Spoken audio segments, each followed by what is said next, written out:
Hello दोस्तों, शास्त्रों के मुताबिक हर देवी और देवता का एक वाहन होता है। खास बात यह है कि इनके वाहन के लिए पशु पक्षियों को क्यों चुना गया। क्या आप जानते हैं इसके पीछे क्या कहानी है? क्यों देवी देवता की सवारी के लिए पशु पक्षियों को ही चुना गया? जानते हैं? वीडियो को पूरा जरूर देखना और अभी चैनल को सब्सक्राइब कर ले। चलिए शुरू करें।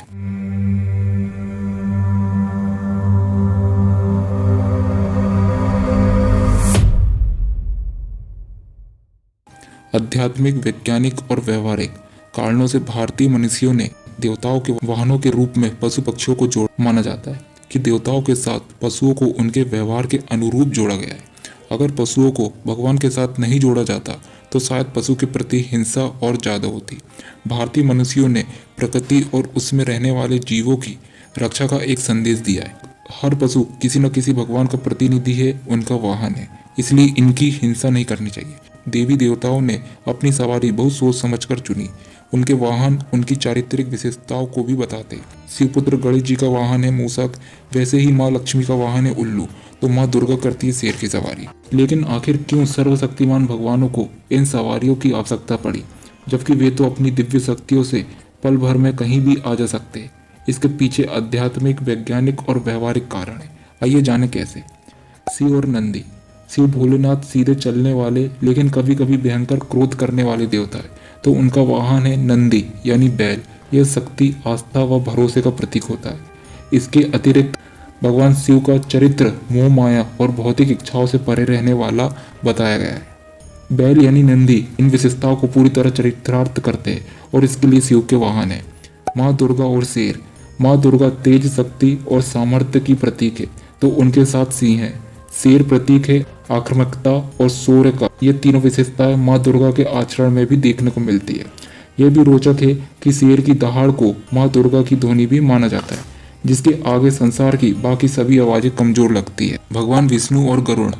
गरुण प्रतीक है दिव्य शक्तियों और अधिकार का। भगवत गीता में कहा गया है कि भगवान विष्णु में ही सारा संसार समाया है। सुनहरे रंग का, बड़े आकार का यह पक्षी भी इसी ओर संकेत करता है। भगवान विष्णु की दिव्यता और अधिकार क्षमता के लिए यह सबसे सही प्रतीक है। माँ लक्ष्मी और उल्लू। माँ लक्ष्मी के वाहन उल्लू को सबसे अजीब चयन माना जाता है। कहा जाता है कि उल्लू ठीक से देख नहीं पाता, लेकिन ऐसा सिर्फ दिन के समय होता है। उल्लू शुभ, समय और धन संपत्ति का प्रतीक होते हैं। ब्रह्मदेव और हंस। सृष्टि के रचिता और पालनकर्ता ब्रह्मदेव का वाहन है हंस, जो उनके ऐश्वर्य और बुद्धिमत्ता का प्रतीक है। माँ सरस्वती और हंस।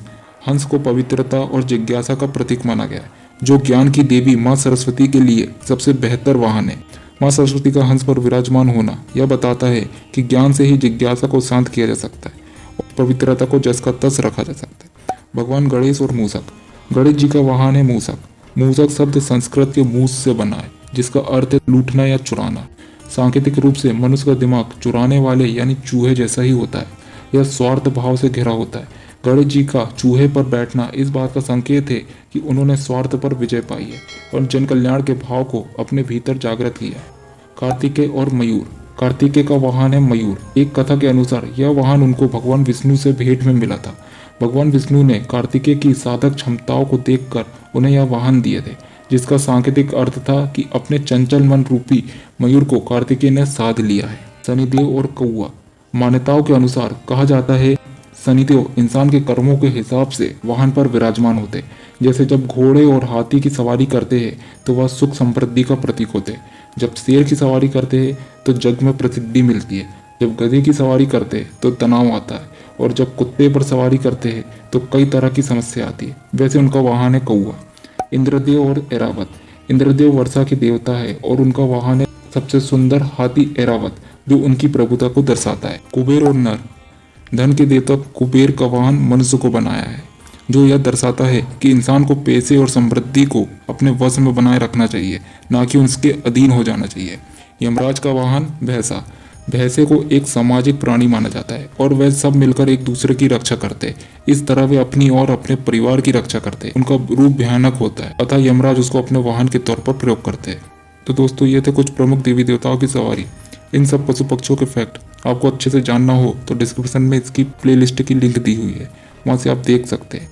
यदि आपको वीडियो पसंद आई हो तो लाइक करें और अभी तक चैनल को सब्सक्राइब नहीं किया हो तो सब्सक्राइब जरूर करें। धन्यवाद।